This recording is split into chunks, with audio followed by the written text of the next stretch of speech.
So this weekend I was at a tournament, and a friend of mine asked me what he could do to improve his play.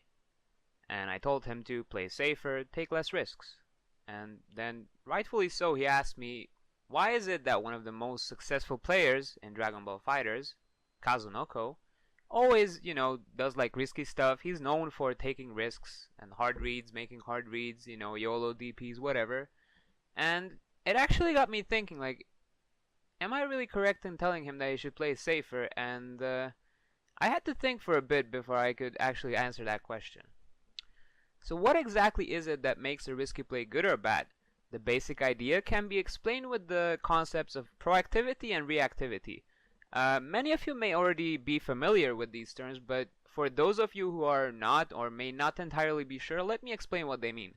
A proactive play is something which you initiate in order to force a response from your opponent.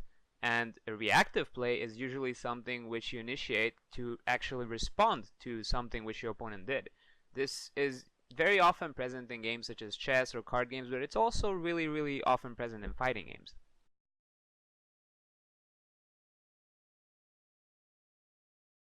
Generally speaking, most proactive plays will have a reactive play as an answer to them, and if the opponent fails to meet with the correct reactive answer, then that's when your proactive play will pay off.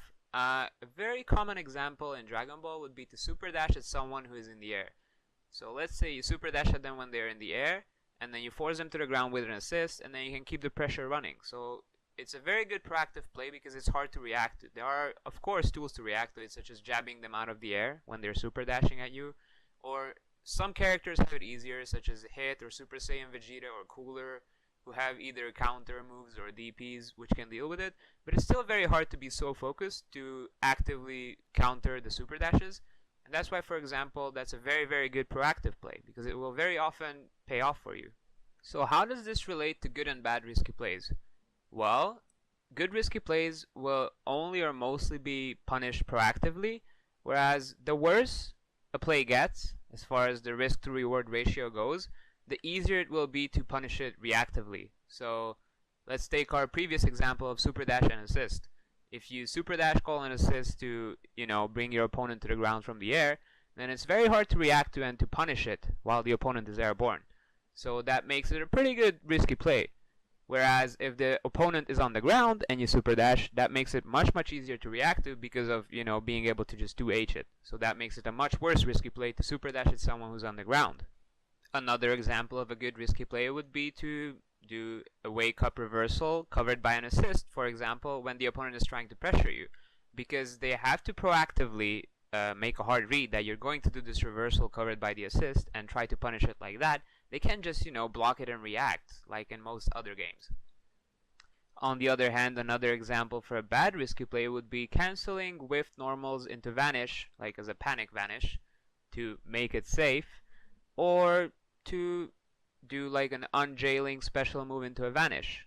Many people will get away with these and won't consider it, a bad or a risky play, but the better the player you play, the more likely you are to get punished, and this punishment can be very severe as well. Like, there's like 2H touch of deaths going around, so if you just panic vanish, get 2H'd, then you just lose a character for it.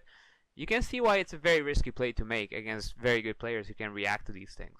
This brings me to my next point, which is that just because a play worked out does not mean that it was a good play or that you should have made that play. Very often when you play against weaker players, you will get away with sloppy play, which stronger players will definitely punish when you start playing them and you keep, making these same mistakes or going for these bad plays. So in my opinion, it's best not to get used to the sloppy play and clean up your act even against weaker opponents who would otherwise let you get away with it. Hopefully this little explanation on reactive and proactive plays and, risk reward will help you improve and give you a better understanding and insight on the decision making that goes on during these high level matches.